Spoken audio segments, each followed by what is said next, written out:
folks, I want to go to the top of the list of questions you ask me all the time, which is what are the best dividend stocks? And though I have a hard time answering this question because it's very circumstantial, like how much money do you have, what does your time horizon look like, how much you're going to be adding to the portfolio. So what I do instead is try and lead you down the path of the least resistance possible, in which I usually say, go to the S&P 500, look at the top 10 stocks and pick your favorites that pay dividends. So obviously, as I mentioned many times in the past, I own Apple, Microsoft, Facebook, though it doesn't pay a dividend, Johnson & Johnson, and I'm thinking about adding Procter & Gamble to my own portfolio. But I wanted to take this question one step farther and ask myself, what are the highest and best paying dividend stocks on the S&P 500, so I compiled the list of the top 25 stocks so you can get a better familiarity with what are the actual best companies to be investing in. So in the clarity of my transparency, I'd appreciate it if you smash that like button, folks. But let's just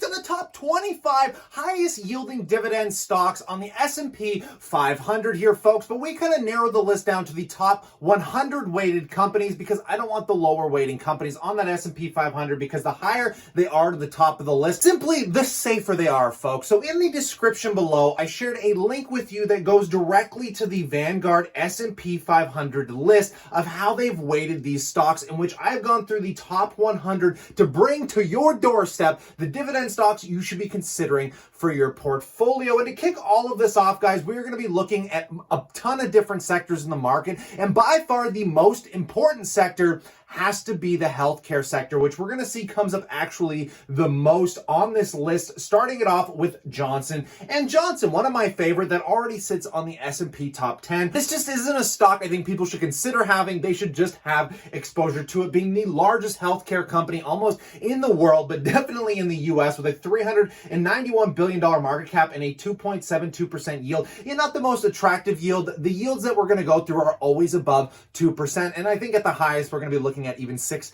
to 7% yields here, folks. Taking it to the next one, which is a favorite amongst many dividend investors out there, you're going to find a lot of these stocks are held by YouTubers even like PPCE, because we're talking about Pfizer, which pays out a 4.18% dividend yield, much smaller market cap, about half the size of J&J, with a PE of 14. All of these healthcare companies, in my opinion, are fairly attractive at these levels. And if there's one thing that I can tell you guys, all of these stocks we're going to go over trade under a 30 price to earnings multiple, which means some of them are going to be in discount territory. Some of them are going to be a little overvalued, but all of these stocks I can almost recommend as a buy here, folks. So taking a look in the next pharmaceutical play, we got Merck & Company, which pays at a 2.86% yield, a 20 PE, and a $215 billion market cap. This one's got a little bit more stable growth behind it, but I don't understand the lower half of the healthcare market, which is what we're looking at here with companies like AbbVie, another favorite, which pays out a 5.14% dividend yield, a 20 PE, and $162 billion market cap. All of these healthcare companies seem to be trading at somewhat of a fair value, if not undervalued here, folks. Taking a look at Bristol Myers Squibb, paying out a 3% yield and no PE, which means they might be having trouble with their earnings, something you're going to have to do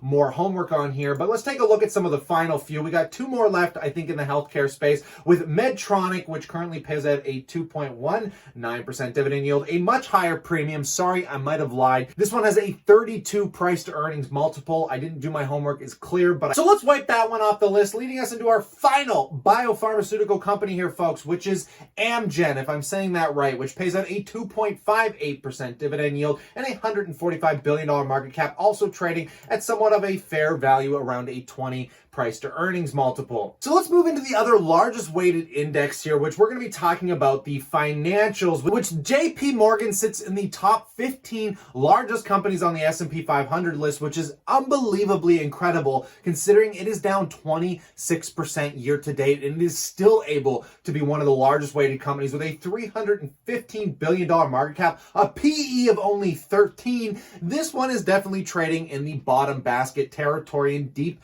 value territory, in my humble opinion, though I don't own it because I'm Canadian. I'd rather buy the Canadian banks, but we're talking about those S&P 500 stocks in this video. In fact, if you want me to do a Canadian top dividend stock list, consider slapping a like and letting me know in that comment section below. But currently, JP Morgan pays out a 3.48% dividend yield, just an absolute conglomerate, which the second one next to it being Bank of America, which is one that the great Warren Buffett himself is still actually buying into with a 2.71% dividend yield, a PE of only 12, which I can't presume is that accurate anymore because currently, according to Google, the market cap is only 1.13 billion, which I guarantee you Bank of America is worth a lot more than 1.13 billion. So Google, get your shit together. We got work to do here. We got to make money. Moving into the consumer staple segment, talking about that Procter & Gamble, which, like I said, this is one that I want to buy sitting on the S&P top 10 list right now, only paying out a 2.29% dividend yield,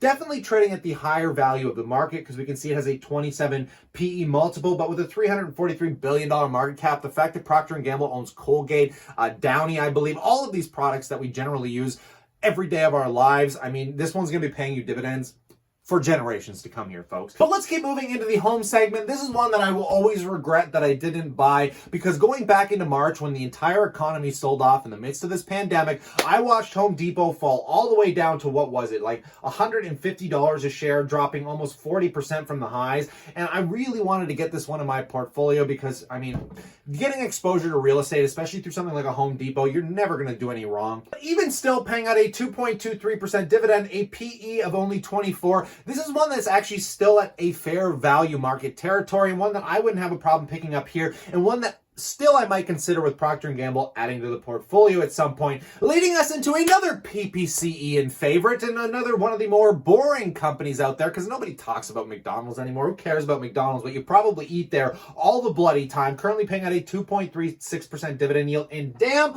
I lied again. Another PE that's over 30 with a 33 PE multiple. I love McDonald's. I just don't love it up here. I think the pricing is getting a little out of hand in my opinion. So if McDonald's ever does a major pullback, you're going to want to add this to your portfolio. It's just one of those brands that signifies life in general, folks. I mean, I worked at McDonald's for 2 years when I was a teenager. It's probably a starting job for most people out there, and we still eat there. I mean, not often. There's a very staple dividend income stock here, folks. Now let's talk telecommunication, a part of the market I have never breached into because I just don't understand it. I've never been comfortable with it, so I generally avoid it. But talking about Verizon, which currently pays out a 4.15% dividend yield, a $250 billion market cap, and a 13 PE. A lot of people think the telecommunication right now is trading in the discount multiple level, which we're going to see looking at all of these companies, including AT&T right now, which year to date is still down a whopping 25%, paying a 7% dividend yield with a PE of 17. These are ones that I would highly start focusing on and learning about. Though they don't appeal to me, they might appeal to you if you want some of those higher paying dividend stocks that can really start allowing you to pay your bills today, or heck, even just take those dividends and reinvest them into some of the lower yielding stocks that might have more of a stable performance over time. But you're gonna have to do your own homework, figure out why AT&T is down, but a lot of investors I know absolutely love it at these levels. So going into the networking and hardware company, we're talking about Cisco Systems here, paying a 3.5% dividend yield and a PE of 15. It kind of gets basketed. I like to say it baskets along the side of AT&T, but this one's kind of in the networking hardware and software, so it's still part of the telecommunication game, but I think Cisco's a little different than your AT&T out there, but they're all getting into the value basket territory because they're all trading down still year to date. So taking a look at the final and one of the better performers here for the telecommunication space, we're talking about Comcast, which is only paying a 2% dividend yield and a PE of 17. It's a little more attractive on the performance side, but the dividend yield, it's really hard to get hyped up about that 2.07% yield, right, folks? But let's move into stocks that I still absolutely love, ones that I've been buying as of recent. And of course, we're talking about Pepsi stock, which I would almost put to the same lengths of things like McDonald's, Procter & Gamble, because they're just super staple, awesome companies to have in your portfolio. Currently paying a 2.95% dividend yield. If you can catch this thing on any dip paying over a 3% yield, I highly recommend adding it, though you are paying a super high premium because it currently trades at a 28 multiple multiple, but that's just, it's how it is, guys. I mean, if you're buying super awesome brands, you're going to be paying a multiple for that, guys. And I mean, if it dips, get excited, buy more, but you got to have these in your portfolio. And the next to Pepsi, of course, is Coca-Cola, one that actually hasn't recovered, that a lot of people still love, and is a good long-term play, in my opinion. Currently paying out a 3.21% dividend yield and a $219 billion market cap. This is one Warren Buffett will never turn his eye away from, as obviously Warren Buffett pretty much owns this company here. Now let's talk about the oil sector. This is a sector that I avoid like the plague because I simply don't like products that I can't control. And when you got Russia and Saudi manipulating the oil market and just this and that and pandemic and no one was driving, like I don't like the product that is oil. So I don't personally have it in my portfolio. But because of that, a lot of people are probably thinking the same thing, putting this into a major value bucket territory because oil just isn't going anywhere. As much as people love Tesla, as much as people love natural energy, oil is probably going to be around at least probably till the end of my lifetime here, folks, in which we're seeing an 8.9% current dividend yield and a PE of 23 on one of the largest oil companies on the planet, which is ExxonMobil. Is any company that doesn't have a likely generational future, they don't tend to perform nearly as well if people can't see it, if people can't see the growth or the long-term aspect of it. When you have so much natural energy companies coming up, like the ones I love, like Northland Power, which I truly believe is the greatest monthly paying dividend stock, people are just going to keep turning their heads away from these, which again, in the near term could be in value discount territory. But if the market never finds it attractive down here, it could trade down here for quite a long time here, folks. So something to be careful with. I feel like if we went back in time almost 20 years ago, there would be a lot more oil companies making up the larger portion of these dividend stocks instead of healthcare that is today. But taking a look at Chevron, paying a 6.3% dividend yield, and no positive price to earnings right now, which is something to be concerned of. But again, these are all in the top weighted 100 companies here, folks. So you can still get burned on these top weighted companies, which is why you're going to want to do your homework. But I promise you, they are much more stable and much more safe than most of the stocks people are hyped about when we're talking about things like Tesla, Shill. The list goes on and on. Moderna, some of those high risk, pandemic plays. I mean, these are the companies that are the blue chip ride or die stocks that your kids are going to be able to inherit. Now, moving into the semiconductor plays, which are very interesting right now when it comes to wireless technology and just the advancement in phones. I mean, semiconductors are getting used everywhere right now. And just taking a look at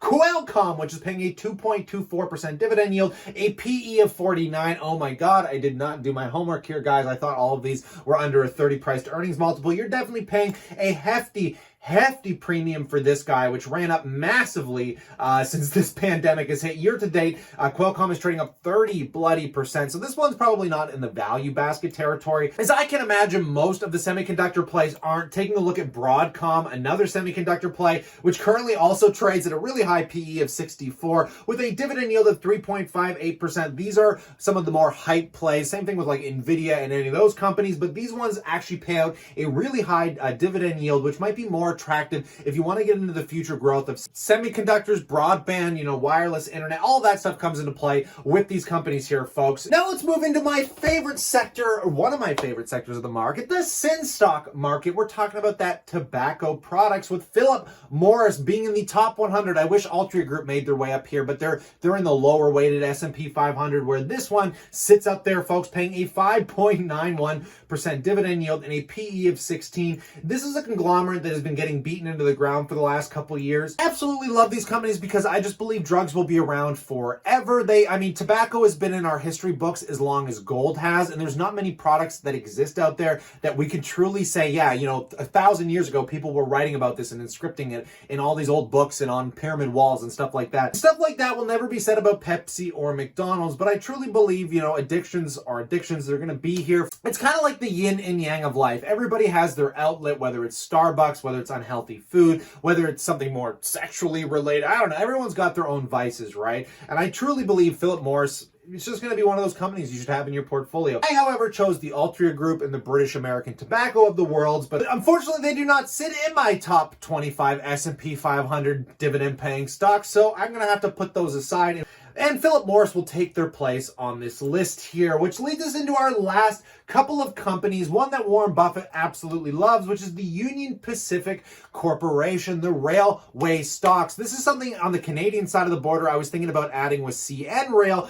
but that again might be a video for another day, which again, consider slapping a like and letting me know in the comment section if I should do one on the Canadian stocks. But just taking a look here, this currently pays at a 2% dividend yield with a PE of 23. These things sit right at fair value. But if you believe in the railways, which some things can only be trucked by railways, chemicals, things that are unsafe to travel through road, these will be a staple to the economy for the rest of your life. And the maintenance realistically is fairly low here, folks. Good margins, great company, and a lot of growth to look forward to at a fair valuation. So this is like the royalty of the stock market, folks. These are the golden childs of things that you need to put in your portfolio because these are almost generational stocks. Because if you're not paying attention to these stocks, you're probably paying attention to stocks that come with a lot more risk or a lot lower market caps, and you're probably thinking to yourself, well, what does it matter if it's a lower market cap? Well, when we're talking about things like Johnson & Johnson that are worth $400 billion, you're telling me that a Minsky $500 million to $1 billion market cap is going to be as safe, even though it pays a higher yield? I mean, that's what people usually do, right? They chase the higher yield